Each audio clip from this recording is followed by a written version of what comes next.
He stood there in silence, the weight of a war-torn world crushing his shoulders, a proud British general, known for his strength and strategy, but completely broken by something no battle could prepare him for. In his arms, a newborn boy, silent, just like the world around him. The child reached out, searching for warmth, but the general turned away, and in that moment, a father and son became strangers. This is not a story about victory. It's a story about pain, about choices that leave scars deeper than any wound, about a man who lost the love of his life and couldn't find the strength to hold on to what remained. Today, we revisit a forgotten chapter from the heart of Normandy, one marked by sorrow, silence, and the quiet hope that something lost might one day be found again. Imagine soft, realistic footage. A foggy battlefield at dawn, the ruins of a small French town, a lone soldier walking away from an orphanage while a baby's tiny hand trembles in the air. Welcome to the channel. If you believe these stories should never be forgotten, join us. Subscribe now and turn on the notifications to help keep every memory and every story alive. Without further delay, let's get straight to the point. They called him the Silent One, not out of cruelty, but out of confusion. Louis had never spoken a word since he was found, alone, shivering and dust-covered, in the ruins of a bombed-out village in northern France. He was only 6 years old when Allied troops, other children ran, played or argued. He would sit near the windows, eyes fixed on the horizon, as if waiting for someone who never arrived. The others teased him. "Ghost boy," some said. "Mute," others whispered. To them, silence was strange, uncomfortable. But Louis didn't fight back. He didn't even blink when they mocked him. His world was quiet, but it wasn't empty. One rainy afternoon, a kind American soldier named Sergeant Tom brought a box of supplies to the orphanage. Socks, chocolate, and something unexpected, a stack of old sketchbooks and a bundle of pencils.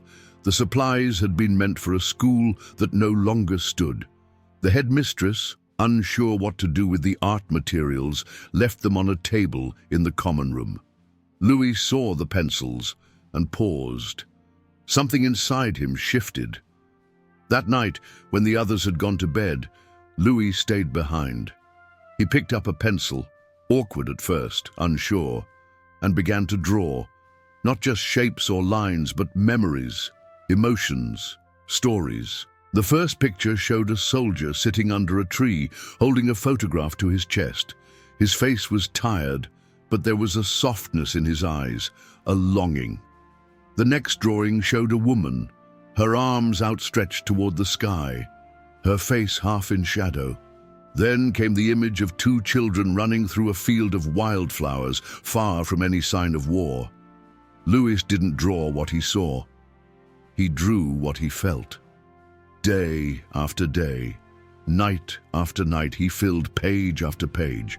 Soldiers in muddy boots, standing in silence as dawn broke, empty cribs beneath shattered ceilings, a little boy staring into a puddle, seeing the reflection of a family that wasn't there. The caretakers began to notice. His drawings weren't just good. They were hauntingly real, filled with details too precise for a child who had barely spoken, much less explained what he'd lived through. It was as if his soul had stored every moment, every sound, every loss, and was now pouring it onto paper. Sergeant Tom returned, often to the orphanage. He grew especially fond of Louis. One day he knelt beside him and said gently, "You don't have to speak to be heard, son. The world sees you." Louis didn't respond, but he handed the sergeant a drawing, a simple sketch of a soldier smiling as he carried a child on his shoulders. Tom kept that drawing folded in his pocket for the rest of his service. Years passed. The war ended, and the world moved on. But Louis remained, older now, taller, still quiet. He never did speak, not once, but his art told 1,000 stories. Eventually, a gallery in Paris held an exhibit of his work. Veterans stood in silence before his pieces, wiping their eyes. Mothers reached out to touch the glass, whispering names they hadn't spoken in decades. Each drawing was more than just lines and shapes. It was a memory given form, a voice where there had been none. Louis never became famous in the way artists dream, but to those who saw his work, to those who felt it, he was more than an orphan who couldn't speak. He was a witness, a reminder, a quiet guardian of moments too painful to say aloud, but too important to forget. And in the silence of his art, Louis finally found his way to be heard. It was the spring of 1945. The war was nearing its end, but danger still lurked around every corner. One cold morning, the silence over the hills was shattered by the distant sound of engines, not friendly ones. A last, desperate push from retreating enemy forces had reached the small village where the orphanage stood. Panic spread like fire. The staff rushed to gather the children. Suitcases were left behind. Blankets became shields. Little hands clung to coats, and names were called out again and again. "Stay together! Don't stop running!" It was chaos. In the middle of it all, Louis stood still, his sketchbook pressed tightly to his chest. Margot, the caretaker who had grown to love him like a son, tried to hold on to him as the group fled into the woods. But in the rush through smoke and shouting, Louis slipped from her sight. By the time they reached the safe zone, he was gone. They searched for days, weeks, but there was no trace of the silent boy. Some whispered that he had been captured. Others feared the worst. Margot, heartbroken, couldn't forgive herself. She had promised to keep him safe. And now the quiet boy with the gentle hands and powerful drawings was lost to the war. But Louis had survived. In the heart of Saint-Lô, a town shattered by bombings, Louis had found refuge. Half-starved and shaking, he crawled through the ruins of a collapsed chapel and stayed there, hidden beneath broken pews and dust-covered statues. Days blurred together. He ate whatever he could find, crumbs, rainwater, bits of canned food left behind. But he kept his sketchbook close, still drawing even with shaking fingers. One morning, the heavy sound of boots echoed through the crumbling halls of the church. A Canadian platoon, led by Captain Noah Tremblay, had entered the area. They were clearing buildings and checking for survivors. Tremblay found Louis sitting in a shaft of light that had pierced the collapsed ceiling, sketching quietly on a torn piece of cardboard. The boy didn't flinch. He looked up calmly, then returned to his drawing, a picture of the orphanage, children running through fields, and a woman standing at the door, arms open wide. Captain Tremblay knelt beside him, speechless. This child, alone in a ruin, surrounded by war, had captured a memory he could feel in his chest. From that day on, Louis became part of their unit. They didn't treat him like a burden, nor like a ghost from the ruins. They gave him a coat, boots far too big for his feet, and a place beside the fire each night. The men called him Little Lou, and his sketchbook passed from hand to hand like a treasure. Louis never spoke. He didn't need to.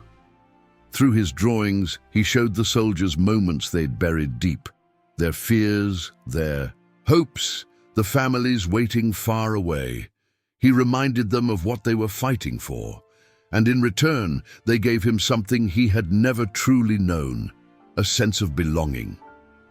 In the worst days of the war's final chapter, Louis found a family not bound by blood, but by shared silence, unspoken pain, and the quiet comfort of knowing someone sees your story, even when you can't find the words to tell it. Louis didn't grow up in a classroom. He didn't have a desk, a backpack, or a row of books with his name on them. Instead, his school was the battlefield, and his teachers were soldiers with tired eyes and stories etched into their skin. He spent the final years of the war moving from camp to camp, always beside the men who had taken him in. A silent observer among the noise of conflict, he never spoke a word, but he listened and he watched. Louis learned to read without books, not with letters but with faces. A raised eyebrow, a clenched fist, the slight tremble in a hand lighting a cigarette. He understood them all. In a world where words were often swallowed by gunfire and grief, Louis mastered the language of silence. A glance, a nod, a shared look across a smoky tent. That's how he communicated. That's how he connected. The men who once saw him as a lost child began to see something more. A kind of strength that didn't shout or march or carry a weapon. His strength lived in stillness, in the way he never looked away, not from pain, not from fear, not even from the brokenness around him. He absorbed it, and then he turned it into art. With scraps of paper, charcoal, and whatever ink he could find, Louis drew everything he saw and everything he felt. His sketches captured the quiet moments that no war photo ever could. A soldier gently wrapping a comrade's hand after a long march, a medic pressing his forehead against a blood-stained helmet, eyes closed in silent prayer, a group of men sharing a single can of beans beneath the fading light of dusk. There were no explosions in Louis's drawings, no heroes standing tall, just truth, just people, raw, exhausted, human. Doctors passing through the camps often stopped to see what he had drawn. Commanders who rarely smiled would sit beside him in the evening, watching his pencil dance across the page. No one asked him questions. They didn't need to. His art answered things people were too afraid to ask out loud. Louis became more than just a boy on the front. He became a symbol, a reminder that even in the darkest places, beauty could still survive. His presence gave the soldiers something they didn't realize they needed, a moment of stillness in the storm, a reason to believe that all of it, the hardship, the sacrifice, the tears, might one day mean something more. He grew taller, his hands steadier, but he never changed his gentle way of seeing the world. By the time the war ended, Louis wasn't just a quiet child rescued from the ruins. He was a living memory of what they had all endured, a boy who never spoke, yet told the story of thousands through the lines of his pencil, a reminder that hope doesn't always shout. Sometimes it sits quietly in the corner of a tent, sketching peace into the heart of war. When the war finally came to an end, the world exhaled. But Louis remained silent. He was no longer the small boy hiding beneath rubble. He had grown among soldiers, learning the weight of silence and the value of stillness. And though peace had returned to the cities and skies, Louis carried with him a war that had never fully ended, a war that lived quietly inside his sketches. A French veteran named Henri Beaumont had known Louis during those final months on the front. He had watched the boy draw by firelight, never asking for anything, yet giving so much. When the last shots were fired and uniforms were folded away, Henri made a choice. He adopted Louis, gave him a home, and brought him to England, a place far from battlefields where perhaps the boy could finally rest. In London, life was different. Quieter in some ways, louder in others. The streets bustled with music and markets, but Louis kept to himself. At school he still didn't speak, but his drawings spoke louder than ever. One of his teachers, moved by the raw emotion in his work, recommended him for an art academy. It was there, in quiet classrooms filled with paint and light, that Louis began to bloom. His sketches grew into full canvases. He traded charcoal for brushes and paper scraps for stretched linen. Yet the heart of his work never changed. His paintings were windows into a past he couldn't put into words, portraits of wide, haunted eyes peering out from helmets, snow-covered fields littered with silence, and hands reaching across trenches, not to harm, but to hold. Galleries in London began to notice. Then came Paris. People stood for hours in front of his paintings, unable to look away. Critics wrote of his unspoken storytelling, of how each stroke carried the weight of memory. Veterans wept quietly before his work. Young students stared in awe. Louis, always standing a little apart from the crowd, simply watched. He had become something no one expected. A boy once forgotten by the world, now a celebrated artist across Europe. But despite the applause, the success, and the warm homes filled with color and light, there was a part of him that remained untouched. A room inside his heart he never unlocked. He never forgot the man who had turned him away, the father who had chosen absence over protection. And though Louis never spoke of it, some said they could see it in one particular painting, a single figure standing in the distance of a war-torn field, his back turned, while a child watched from the shadows, a quiet ache hidden in oil and canvas. Louis didn't paint to be understood. He painted to remember, and through his art, the world remembered with him. Not just the battles, but the people, the ones who were strong, without roaring, brave without medals, and present in every silent moment between the noise. The battlefield had taken much from Louis, but it also gave him something rare, a truth he could carry with grace, and a voice he never needed to say out loud. In the years that followed the war, while cities were rising from the rubble and streets were echoing with life again, a different kind of battle was being fought. One of ambition, power, and the quiet corrosion of the soul. And at the heart of it stood Arthur Whitmore.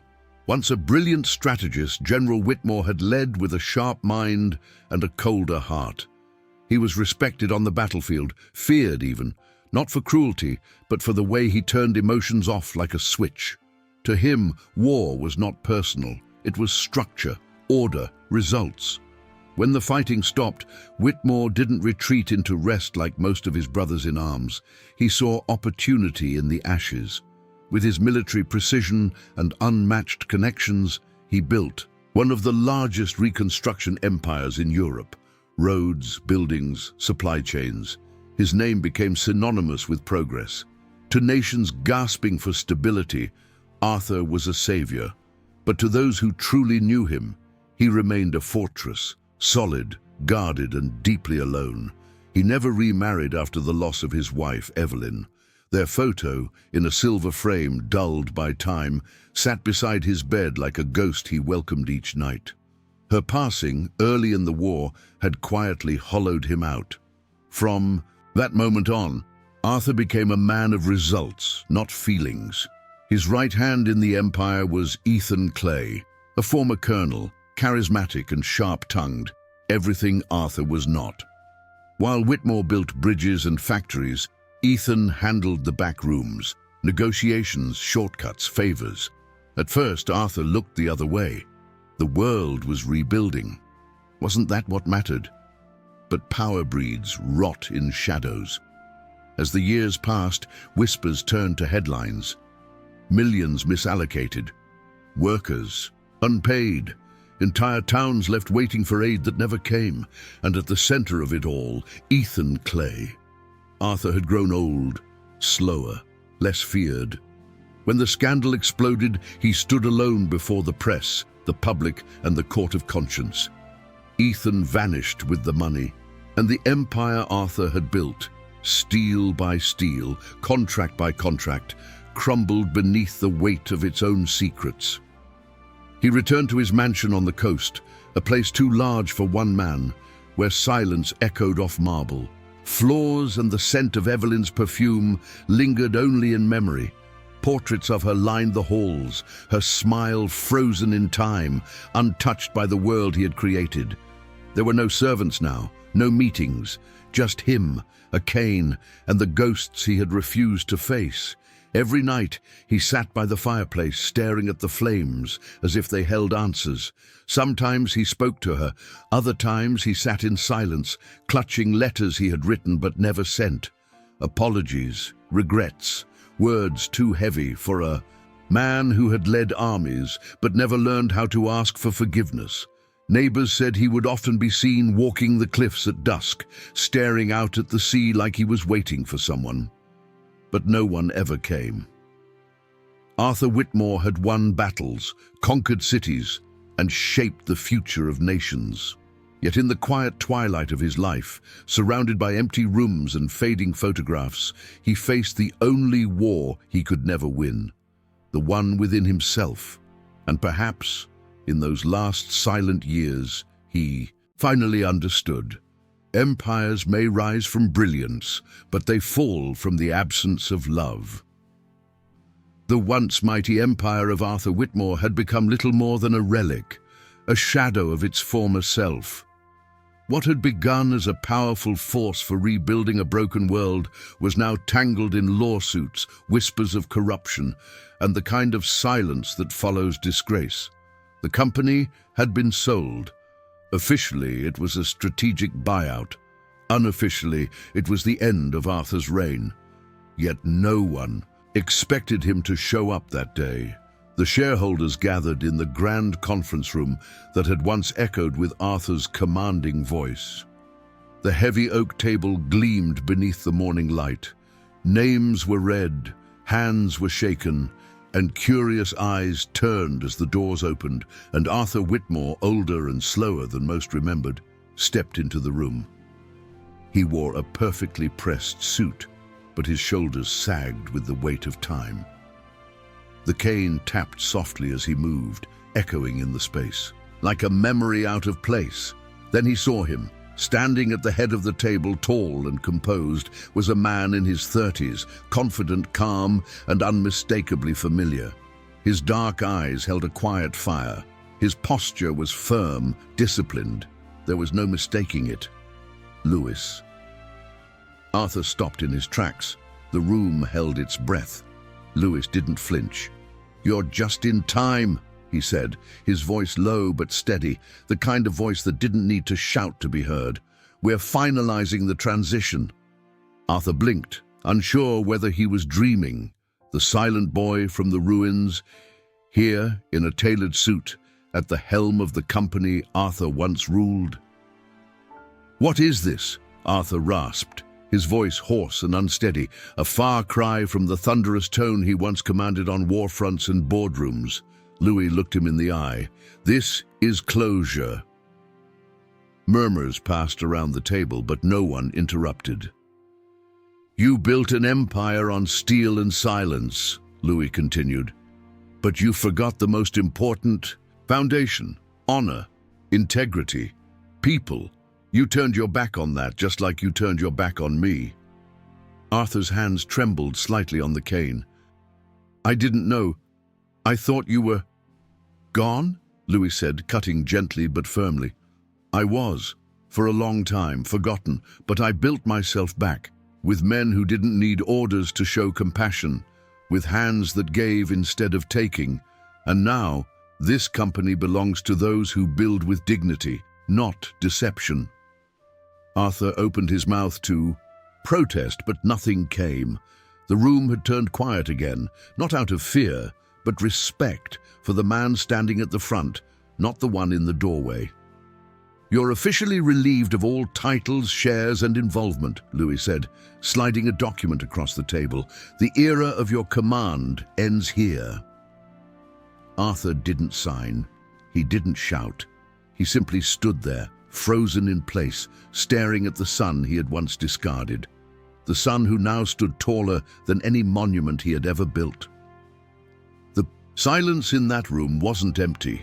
It was heavy, final. And in that stillness, Arthur Whitmore realized that his greatest legacy wasn't a factory or a fortune or a name carved into a cornerstone. It was a boy who had survived without him, and who had returned not with revenge, but with something far greater: justice.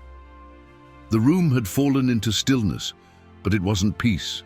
It was the silence of reckoning, the kind that carries weight, not comfort. Arthur Whitmore, once a name that commanded, Armies and razed cities now stood motionless, facing the one person he had never dared to confront, the son he left behind. Louis stood tall at the head of the table, surrounded by shareholders and former allies of his father, men and women who had once bowed to Arthur's every word. But none of them spoke now. No one stepped in to shield him. The general, who had built his life on dominance and control, was suddenly very small in a room he no longer ruled. Their eyes met, father and son, and in that moment it felt as though time bent back on itself. Arthur didn't see a powerful man before him. He saw a boy, covered in ash, standing alone among ruins, clutching a worn-out sketchbook with hands too small to carry the weight he bore. And then Louis spoke. His voice wasn't raised, it didn't need to be. It was calm, steady, and filled with the strength of someone who had learned to stand on silence. "You left me to die among the ruins," he said. "But I survived. I learned to speak without words, to scream without sound. And now I know silence doesn't mean weakness. Sometimes silence speaks louder than anything else." Arthur's lips parted, but nothing came out. His breath caught in his throat, as if the years of denial, excuses, and regret had all gathered there at once. The air in the room grew heavier. Louis took a single step forward, not in anger, but with the dignity of a man who had made peace with his past. Not by forgetting it, but by confronting it. "You turned away when I needed you. You chose absence over courage. But I rose from that. What the war didn't take from me, your abandonment almost did. But still, I endured." Arthur's cane trembled slightly in his grip. For the first time, the once feared general looked defeated, not by war, not by scandal, but by the quiet force of a man he had once left behind. No one clapped. No one interrupted. There was no need. Louis didn't ask for recognition. He didn't seek revenge. He stood not to humiliate, but to reclaim, not just the company, but his own voice, long buried beneath layers of silence and shadow. Arthur turned slowly, his steps heavy as he crossed the room. No farewell, no defiance. Only the sound of his cane tapping against the polished floor, echoing through the silence he had created long ago. He walked out of the room, alone, humiliated, and changed. And behind him, the boy he had abandoned now stood where he once ruled, not with pride, but with purpose. Louis had not only survived, he had risen, because some wounds, though deep, do not destroy. Some silences, though painful, become the very voice that builds something stronger than any empire. Legacy built not on power, but on honor. A year had passed since Arthur Whitmore walked out of the boardroom with the weight of silence heavier than any medal he had ever worn. Gone were the grand estates, the private drivers, the meetings where every man waited for his command. Now, his life had narrowed to a small brick house in a quiet suburb, the kind of place no one would expect to find a man who once shaped the rebuilding of nations. The neighbors knew little about him. An old man who rarely spoke, who walked slowly to the corner shop and returned just as quietly. His name, once printed in headlines, was now only whispered by those who remembered his fall from grace. He lived alone. No visitors, no phone calls. Only the ticking of a dusty clock and the creak of old floorboards kept him company. He spent his days sitting by the window, sipping weak tea, watching the world go on without him. He rarely left the chair where he had once stared at newspapers with trembling hands, reading about the company he'd lost, and the son who had taken his place, not out of revenge, but out of merit, and that made it hurt more. Then, one afternoon, something unusual arrived. A letter. No return address, no markings, just his name, handwritten in quiet care. He opened it with fingers that shook more than he liked to admit. Inside was no demand, no rebuke, only a folded piece of thick paper. It was a painting, a simple one, A young boy and an old man sitting side by side on a bench, no words exchanged, just a quiet companionship beneath the soft glow of a fading sun. Above them, a single word painted in Louis's familiar brushstroke: hope. Arthur's eyes lingered on the image. The boy's head leaned gently against the man's shoulder. A closeness he had never earned, yet somehow still offered. Behind the painting was a letter, short, gentle. Father, I don't hold anger in my heart. What was lost cannot be undone, but what we choose next still matters. Where there was silence, I leave peace. I hope you find yours too. Louis. Arthur sat frozen, the letter trembling in his hands. The tears came slowly at first, not out of rage or pride or even sadness, but from something deeper, a sorrow that had taken too long to name, a gratitude he didn't know how to express. He cried, not like a general or a leader or even a man who had built empires. He cried like a father who had missed every chance and still, somehow, had been given one more. It wasn't a grand gesture, it wasn't a second chance in the usual sense, but it was forgiveness, quiet, unexpected, undeserved, and that made it all the more powerful. Arthur folded the painting and placed it by the window where he sat each day. He didn't know if he would ever see Louis again, but he knew this: the boy he had abandoned had become a man capable of the greatest courage of all, the courage to forgive. And in that silent act, Arthur found something he had never commanded, never earned, and never expected to receive: a trace of peace. And so they sat, two men, once torn apart by war and silence, now united by something much stronger than time: forgiveness. In that quiet cafe, with the sun dipping behind the rooftops, there were no uniforms, no medals, no commands. Just a father and a son, breathing the same air, perhaps for the first time in peace. Louis, once the boy nobody heard, was now the man everyone listened to, not with words, but through what he created, what he endured, and what he forgave. Alexandre, once a powerful name etched into military reports and steel contracts, now simply longed to be remembered as something else, a man who had the courage to face his past. As they shared that moment, a single moment that decades of silence could not erase, the cafe faded into a soft blur. What remained was a feeling, a warmth that had been lost in the cold of ambition and regret. That day, they didn't talk much. They didn't need to. Their hands spoke. Their eyes remembered. Their silence healed. We often hear stories of bravery on the battlefield, soldiers charging forward, orders being followed, flags being raised. But sometimes the greatest courage is shown far from the sound of explosions. Sometimes it's in the quiet choice to forgive, to reach out, to begin again. Louis never asked for revenge. He asked for understanding, and in doing so he became the very hero his father failed to be. Not through command, but through compassion. Because some battles are not fought with weapons, they're fought within, between bitterness and grace, pride and redemption. This story is not just about a general and an artist. It's about the countless sons and daughters, fathers and mothers, brothers and sisters torn apart by conflict, and the few who find their way back. It reminds us that war doesn't only leave ruins on the ground, it leaves ruins in the heart, and only the strongest rebuild not cities, but relationships. That is legacy. That is sacrifice. That is memory. Let us never forget those who fought, not only in uniform, but in their own souls. Let us honor them, not just with statues or medals, but with empathy, with stories, and with listening. Did you already know this story? What would you have done in his place? What other stories about soldiers and veterans should be told?